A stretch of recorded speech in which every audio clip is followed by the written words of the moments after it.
lembra daquela visita que foi feita aqui por um enviado de Trump para conversar, né? Lembra? Acho que era com Flávio Bolsonaro, com o próprio Bolsonaro, que ele veio fazer uma visita aqui, é o que era encarregado das sanções. Vocês se lembram dessa visita?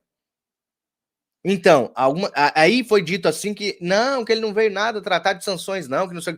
Foi tudo esquema para poder tirar o foco da imprensa, tá? Foi tudo um esquema. Pois bem, a gente descobriu, na verdade, Paulo Figueiredo descobriu por que esse cara veio para cá. Por que ele veio fazer uma visita no Brasil. Olha só o que Paulo Figueiredo vai dizer aí. Não esquece de deixar o like para ajudar o Mário Robert, me dá essa força aí e compartilha também, tá bom? Olha só, vamos lá. Nessa semana, dentro desse assunto da visita deles ao Brasil, muita gente desinformada ficou em polvorosa, dizendo que era mentira que a delegação americana se encontraria com o ex-presidente Bolsonaro, dizendo que o Flávio Bolsonaro tinha dito que só seriam discutidos assuntos sobre o crime organizado, e que, portanto, eu e o Eduardo Bolsonaro estávamos mentindo, e por aí vai. E eu falei que as pessoas tinham que ter um pouquinho de paciência, porque eu ainda não podia dizer o que tinha acontecido no programa de terça-feira.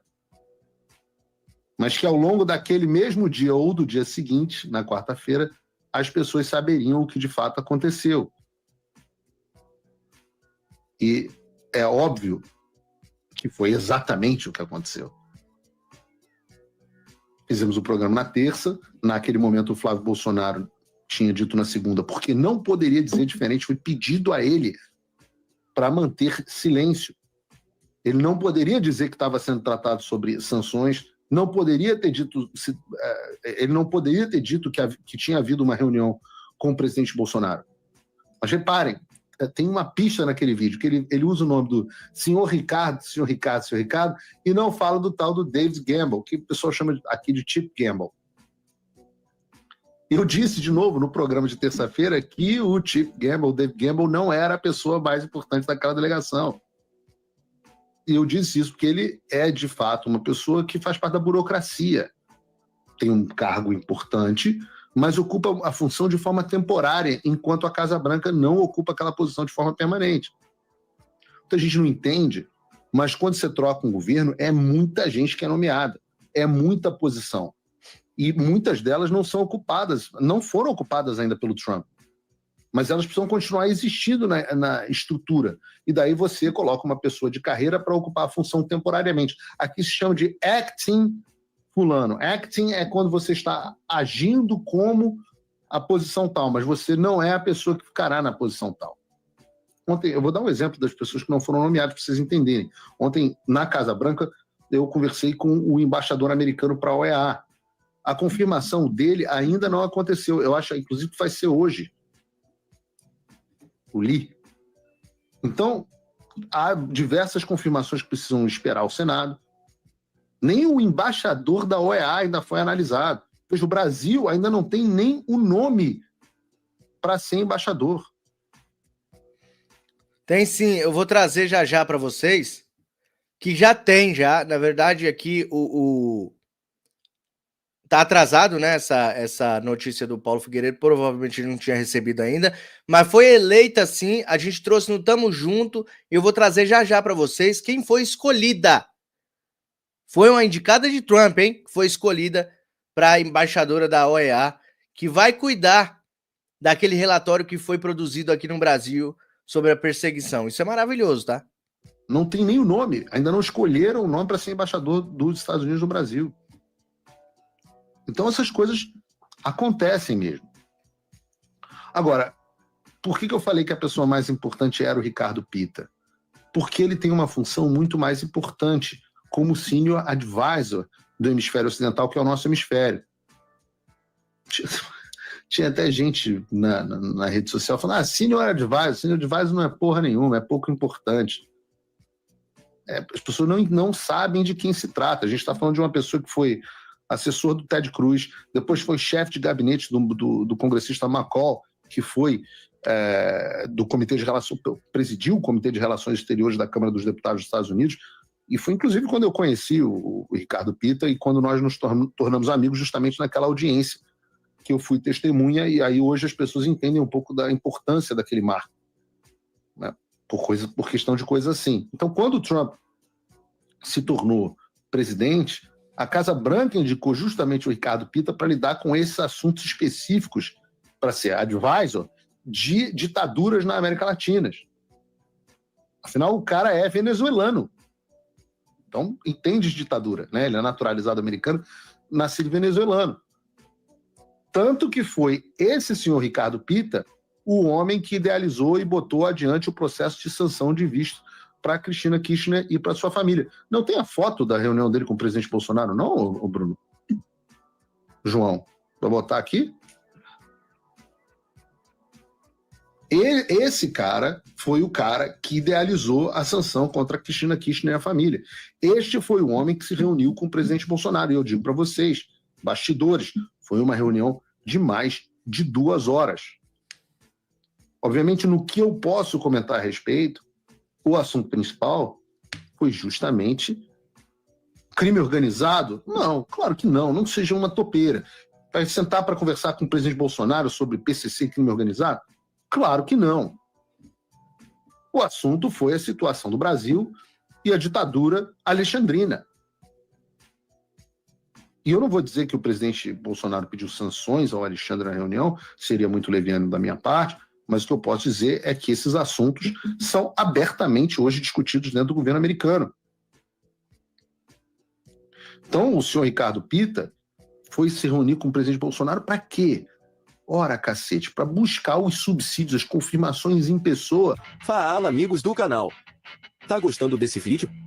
Então não esqueça de... Estado. Para ele poder reportar ao secretário Marco Rubio, que foi ao Brasil e viu a situação que nós escrevemos a ele, e é absolutamente importante que isso aconteça, porque os americanos operam dessa forma. E vou dizer mais, hoje eu estou aqui soltando a franga, dando furo. Vou dar mais um furo que eu acho que não saiu em lugar nenhum. Pelo menos eu não vi. O fato de que... Por que nós não pudemos, antes, confirmar que o Ricardo Pitta, quem era o Ricardo Pitta e que ele tinha se reunido com o presidente Bolsonaro? Deixa a imagem aí, Bruno. Por que nós não podemos fazer isso? Simplesmente porque no dia seguinte ele teria reuniões com o ministro das Relações Exteriores do Brasil, Mauro Vieira. E ele não queria que o governo brasileiro cancelasse essas reuniões, ao saber que ele havia se reunido com o presidente Bolsonaro. Por que ele não queria? Porque uma das missões que ele veio cumprir aqui foi deixar clara a posição atual do Departamento de Estado do governo Trump com 3 coisas. A forma como está sendo conduzido este julgamento do presidente Bolsonaro, completamente à margem da lei, não só do presidente Bolsonaro, mas de outras pessoas, ou seja, a politização dos tribunais no Brasil. A segunda coisa foi a perseguição a jornalistas e as violações à liberdade de expressão, com o meu caso tendo bastante protagonismo.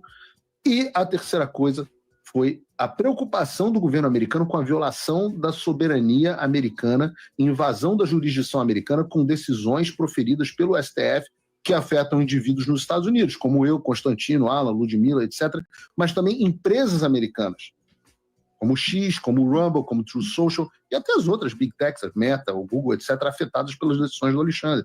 A própria SpaceX. E eu perguntei qual teria sido a resposta, eu apurei qual teria sido a resposta do governo brasileiro.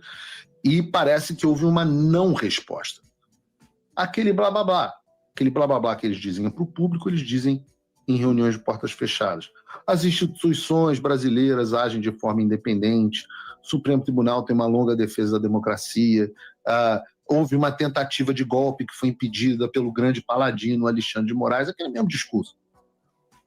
Até houve uma brincadeira, né? Porque as instituições são independentes, mas o ex-advogado do presidente Lula e o seu ex-ministro da Justiça são ministro do Supremo Tribunal Federal, o advogado do PT também é ministro do Supremo Tribunal Federal, e o ex-ministro do Supremo Tribunal Federal, apontado pelo governo do Partido dos Trabalhadores, hoje é ministro da Justiça do Lula. Então, essas são as instituições independentes, né? Uma brincadeira que foi dita de pessoas que estão cientes do que está acontecendo. A noção, a percepção é de que as pessoas no governo Lula, a esquerda ainda está presa no mundo de 2024. E isso é muito bom para a gente. E as pessoas podem acreditar ou não no que eu estou dizendo. Acho que nada que eu reportei até hoje não foi confirmado. Ou foi, pelo menos, desmentido, né? De vez em quando, não sei, teve uma retardada que eu esqueci o nome. Vocês são mentirosos compulsivos. Tá aí. Eu falei que na terça-feira, eu falei que na quarta-feira as pessoas iam saber o real motivo da visita da delegação americana e, pum, na quarta-feira, na verdade foi terça-noite, eu acho, o presidente Bolsonaro postou a foto dele, essa foto aqui, bota aí de novo, Bruno, com o senhor Ricardo Pita.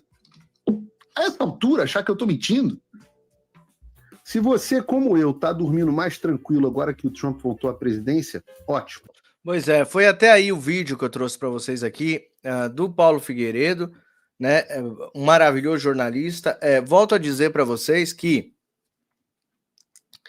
o Paulo Figueiredo não é parâmetro para mim, porque direto ele fala mal do presidente, né? Ele não critica, ele fala mal, tá? E essas pessoas que morde a sopra, eu costumo não confiar. Mas que o Paulo Figueiredo está fazendo um grande trabalho, a gente não pode tirar esse mérito dele, né? Fazendo um grande trabalho lá nos Estados Unidos, ao lado do nobre Eduardo Bolsonaro, e isso que é importante para nós do Brasil neste momento. A gente precisa de mais força. Quanto mais força nós tivermos, melhor para o nosso Brasil. Agora vamos falar de coisa boa também, que é o fracasso e mais fracasso do PT. Isso aqui é maravilhoso, tá? Olha só, o novo fracasso de Glaze, que vocês conhecem muito bem. É a Glaze Hoffman, tá aí, a cara dela. Por mais plástica que tenha feito, não sai a cara, né? Diódia dela. Glaze vive um novo fracasso, dessa vez como ministra das Relações Institucionais. Em 3 meses no cargo, a ex-presidente do PT acumula derrotas e uma plena desmoralização. Além do caso do IOF, sob o comando de Glaze, o governo viu o Congresso criar a CPMI para investigar a INSS e derrubar 11 vetos presidenciais. Até mesmo petistas criticam a ministra arrogante, inoperante e presunçosa. Glaze é quase uma unanimidade. Isso aqui é maravilhoso porque a gente vê aqui o racha dentro do próprio Partido das Trevas. Eles estão todos com medo dos próximos passos, com medo de quem Bolsonaro pode indicar para a presidência da República. O Lula não tem ninguém para substituí-lo nos próximos pleitos eleitorais. Ele não se ligou nisso, né? Como um bom tirano, ele sempre achou que ele ia viver para sempre e ele nunca fez um pupilo. E o Bolsonaro tem um monte de substituto. Então, o desespero do PT, além dessa derrota da Glaze Hoffman, é realmente perder através das eleições. É por isso que eu vou enfatizar novamente. Você que chegou agora e que não ouviu o que eu falei no começo, a gente precisa votar em 2026. A gente precisa sair às ruas para prestar a nossa cidadania, para que a gente possa ir na urna e votar consciente no candidato que você acredita, tá? Porque assim, se a direita fizer o que alguns canais que se dizem de direita, às vezes eu acho que o maior inimigo da direita é a própria direita, sabia? Às vezes eu fico pensando isso. O maior inimigo da direita é a própria direita, é a briga de egos, eu sei mais do que você, eu li mais livros do que você, eu tenho mais faculdades do que você. O pior inimigo da direita é a própria direita, cara. Porque eu vejo um canal de um amigo que eu tenho muito apreço por ele, falando para vocês não irem votar porque ele está certo, e ele é certo, e ele está certo. Isso me entristece de uma tal maneira que eu fico triste. É uma pessoa que eu admiro, que é muito inteligente, Mas eu fico triste da pessoa falar para que você não vá votar porque não tem contagem pública de votos, porque a eleição não é transparente. Tomem cuidado. Se você não for votar, o jumento vai. Se você não sair da sua casa, o jumento não quer nem saber se as caixas mágicas são mudadas ou não. Ele não quer saber. Ele vai sair para votar.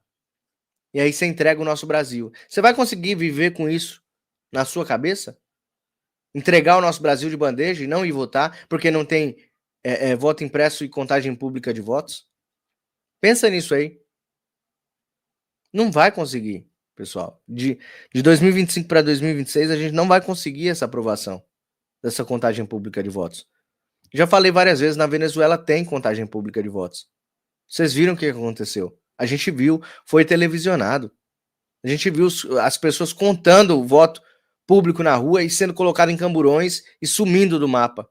A gente viu isso. A gente viu. Eu não posso falar nome, tá? Porque é amigo pessoal, Ângela. Mas tem um amigo muito... Eu tenho um apreço enorme pela pessoa, mas eu não sei o que aconteceu na cabeça dele, que ele tá falando pro povo não ir votar. E tem um alcance tremendo. Everton Lide, membro por 4 meses. Muito obrigado, meu querido. Tá comemorando aí a membresia também. E presenteou com uma assinatura aí, ó, do Mário Robert. Se você puder, presentei com uma assinatura aqui do canal Direita no Brasil. Ajude o Mário Robert a seguir em frente nessa empreitada. Também doe no Pix, o Pix está aqui em cima, R$1, 2, 5, 10, o quanto Deus tocar no seu coração e que você acredita que eu mereça para continuar esse trabalho, eu preciso da sua ajuda. É muito importante que você nos dê uma força, dê uma força não só para mim, nos canais que você gosta de acompanhar. Nós precisamos sempre da sua ajuda, tá? São vocês que são os nossos patrocinadores, vocês que são os nossos patrões, tá bom? Os nossos patronos. É você que monetiza o nosso trabalho. Se você acredita que o meu trabalho merece uma recompensa, recompense com que Deus tocar no seu coração e com o que tiver no seu alcance, tá bom? Nunca tire da sua família, dos seus filhos, das suas contas para ajudar ninguém, tá bom? Você tem que pensar em você primeiro. Mas se você gosta do meu trabalho, faça uma doação com que Deus tocar no seu coração. Acima de R$20 você entra na nossa promoção. Já eu falo sobre a promoção novamente para vocês, tá bom? Vamos seguindo então, porque tem mais notícias aqui para vocês. Caramba, eu fechei aqui a página sem querer, ó. Tem trocentas páginas abertas aqui com notícias pra gente ir até as 2 horas. 2 horas começa a grande festa da democracia na Paulista e a gente vai transmitir tudo aqui ao vivo, hein? Eu vou direto, eu não vou fechar essa live não, a gente vai direto aqui. Vamos lá. Nicolas abraça a candidatura de Paulo Guedes. Lembra que eu trouxe aqui para vocês que o presidente Bolsonaro estava tentando... A Cláudia Emília, peraí, rapidinho. Boa tarde, eu também fiquei chocado com a opinião da pessoa a quem você se refere. Até sair da live, achei extremamente desnecessário o comentário. Até tentou minimizar como sendo a sua opinião. Foi ruim. A Cláudia já sabe. Eu fico triste, cara. Nicolas abraça a candidatura de Paulo Guedes. Então, o Bolsonaro tinha dito que tá tentando convencer o Paulo Guedes a sair aí como senador, acho que pelo estado de Santa Catarina, não é? Na matéria vai ter aqui. Vamos acompanhar a matéria, vamos lá. O ex-presidente Jair Bolsonaro trabalha intensamente para convencer o ex-ministro Paulo Guedes a aceitar concorrer ao Senado Federal em 2026. Ele seria candidato pelo estado de Minas, não pelo estado de Minas, tá? Então, um grande nome aí, Paulo Guedes. O que eu acho que é a estratégia do Bolsonaro aqui? Claro que a gente precisa do Paulo Guedes na economia, não é isso? Para a gente tirar o Brasil do buraco mais uma vez, não é isso? Ele sabe o caminho das pedras. Ele sabe o caminho das pedras. Então presta atenção. O Jair Bolsonaro indica o Paulo Guedes. Paulo Guedes puxa voto pra caramba. Puxa voto pro partido. Vocês entenderam? E aí pode colocar como um suplente um bolsonarista. Puxa um suplente para ele. Quando ele entra no Senado, o Bolsonaro, ou quem ele indicar que estiver lá dentro, puxa ele para ministro. Ele se licencia do cargo de senador. e o suplente assume. Você tá vendo a jogada do Bolsonaro? Então é por isso que eu digo sempre que a gente tem que ficar de olho nos passos do nosso querido mito, porque ele é estrategista. Olha a estratégia de Bolsonaro. Paulo Guedes ganhou muita moral com o brasileiro. Ou vocês acham que não? Vocês que estão no chat comigo, vamos conversar um pouco. Vocês que estão no chat comigo, o que vocês acham dessa estratégia de Bolsonaro colocar Paulo Guedes como senador por Minas Gerais? Ele entra como senador, puxa milhões e milhões de votos dos mineiros. Ele entra como senador e o suplente depois assume quando ele se tornar ministro novamente da economia. E aí? O que vocês acham? Coloca aí nos comentários enquanto eu vou lendo o resto da matéria. O deputado Nicolas Ferreira vê com bons olhos a possível candidatura do ex-ministro. O Nicolas também tem muita moral em Minas Gerais, né? Principalmente é um dos nomes cotados aí para governo do estado. Não sei se ele vai se candidatar. Segundo interlocutores de Nicolas, o deputado avalia que Guedes seria um candidato mais competitivo que os outros nomes da direita, postos até agora como pré-candidatos a senador por Minas. Nicolas, de acordo com aliados, pondera, contudo, que Guedes teria de fazer um trabalho político no estado com antecedência, explicando ao eleitor mineiro a importância do Senado para a direita. Isso certamente será feito. Guedes será imbatível. Então, tem que haver incisiva política neste momento.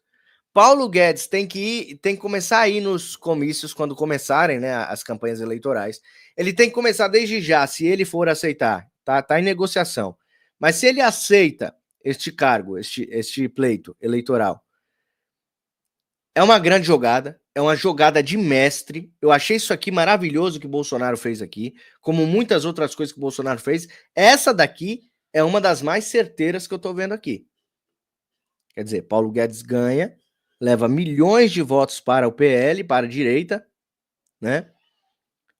E puxa muitos candidatos para a direita.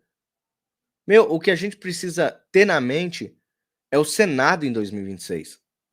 E é exatamente isso que Bolsonaro está pensando estrategicamente no Senado. Chegando lá, vou repetir, chegando lá, a gente puxa ele, o presidente que venceu, o Bolsonaro, o outro que ele indicar, puxa ele para a economia, ele se licencia e outra pessoa do PL, do partido, assume lá o cargo de senador. E fica maravilhoso. Melhor que Pacheco aí é o Gabriel. Aí você também, né, meu bicho? Aí é disputa, né, cara? Você estraçalhou agora o Pacheco, né? Melhor do que o Pacheco, caramba, é muito, 1000 vezes, né? 1 milhão de vezes melhor do que o Pacheco. Pachecozão, lembra do Pachecozão? O Brasil não esqueceu, não. Ele vai sair candidato, eu acho, ao governo de Minas, não sei. Ele falou que ia sair da política. Ele não sabe o que ele quer, né, na verdade, né? Ele não sabe onde que ele quer sentar, né? Calma. Não pensa coisa errada na cabeça de vocês. Se ele quer sentar na cadeira da casa dele ou se ele quer sentar na cadeira de governador, tá? Não vai pensar besteira na cabecinha de vocês, não, tá bom? Olha, mais de 3.400 pessoas já passaram por essa live e apenas 1.108 likes. Alguém está esquecendo de deixar o like para o Mário Robert.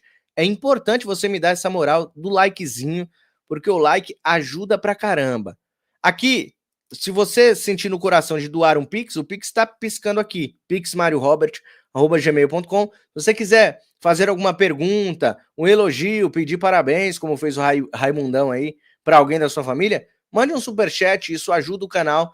Se você puder se tornar membro, se torne membro aqui do canal. Isso ajuda pra caramba o reconhecimento do canal e faz com que o canal chegue a mais pessoas. É R$ 1,99 por mês que você vai pagar aqui na assinatura. E é a membresia aqui.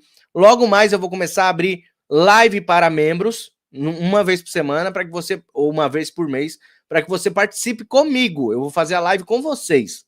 Tá bom?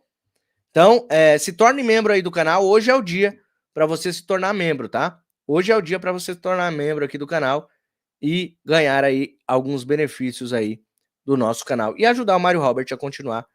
Claro, Bolsonaro tem muita munição agora. É isso aí, Fábio. Ele tá esperto. Lembra do Trump? Hein, Fabião? Fábio Vieira. Lembra do Trump? Hã? O Trump era assim, ó. Presta atenção. O Trump começou assim, ó, com a foto assim, né? Não, a primeira foto dele era assim, ó. E a foto da última eleição é assim, ó. Lembra? A mesma coisa o Bolsonaro vai fazer. Eu acredito que o Bolsonaro vai fazer. Eu acredito que o Bolsonaro vai fazer isso. Vamos ver aqui, vamos ver aqui. Vamos ver se tem mais alguma coisa para vocês. Tem. Claro que tem. Eu separei aqui vários e vários vídeos para a gente ver além de matérias, tá? Não sai daí não.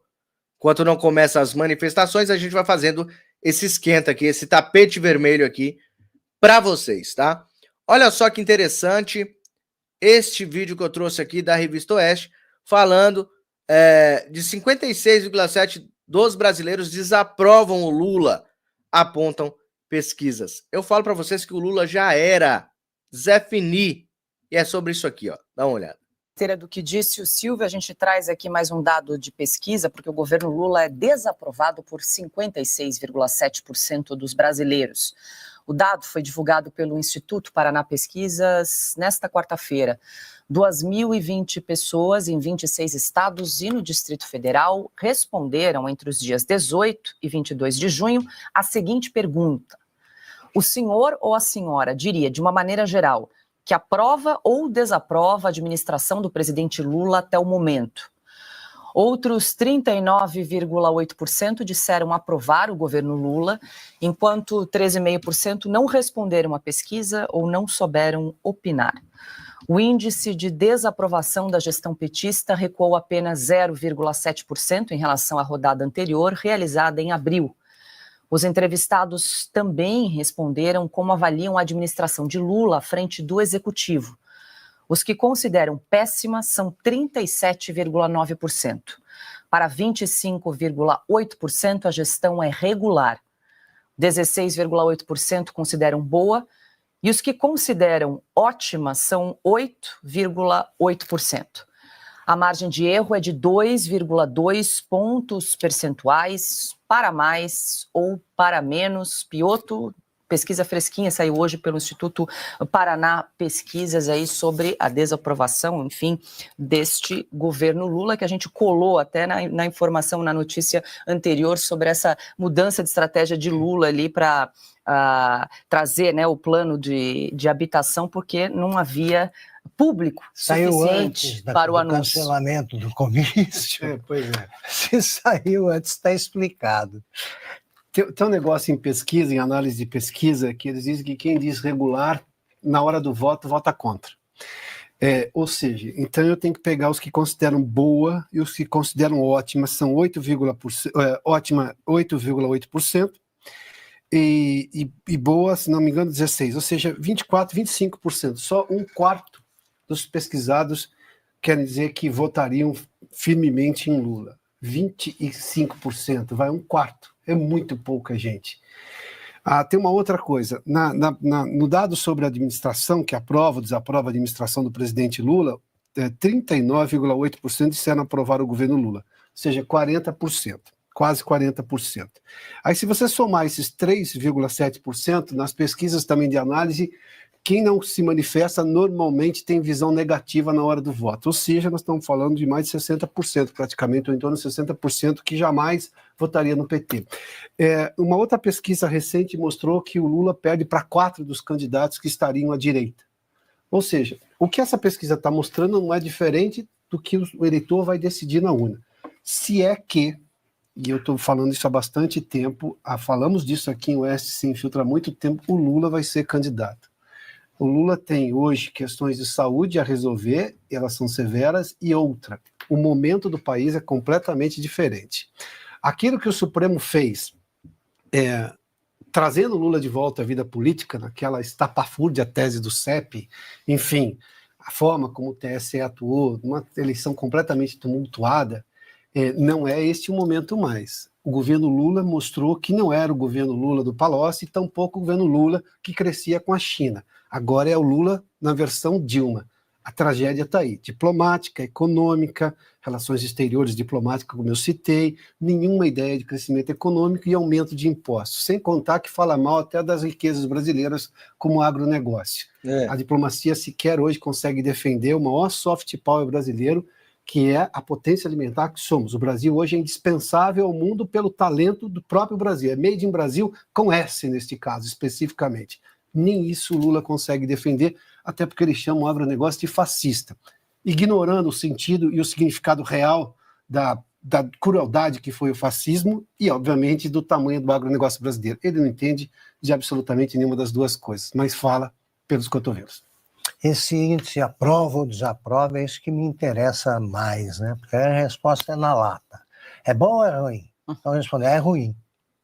Desta vez, eu acho que esse pessoal que fez o L em 22 vai hesitar, né, vai pensar mais aí sobre a hipótese de fazer uma segunda carta aos democratas, aí, coisas desse tipo. Né, ensaiar uma frente ampla em nome da democracia, né, em apoio ao Supremo, também vai exigir um pouco mais de coragem. Aconteça o que acontecer com o ex-presidente Bolsonaro. Então, eu acho que o quadro é diferente.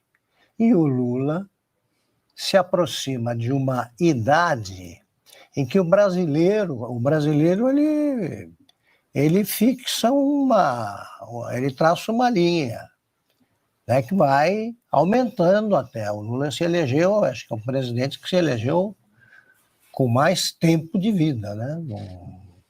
Nenhum outro chegou à presidência com a idade que ele tem agora. Fazendo hora extra já. O brasileiro, então, subiu. A expectativa de vida é maior, é mais alta, ele foi junto. Mas o Lula terminar o mandato com 83, 84 anos é uma coisa que não me passa pela cabeça e acho que não passa pela cabeça da maioria dos brasileiros. Meus amigos.